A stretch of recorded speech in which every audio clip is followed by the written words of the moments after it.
Story 27.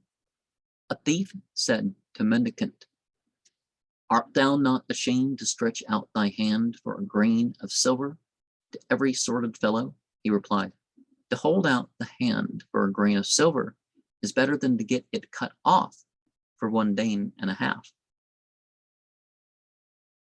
Ain't that the truth, right? Well, I guess that's not the right place because I am not, it's ain't, but yeah.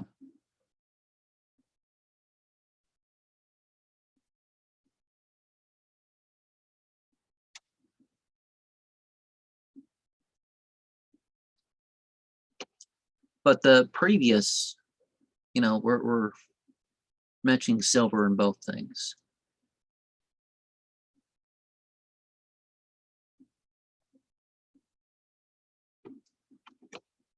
But it's better to go after what one needs rather than wealth. And wealth is not what always makes value.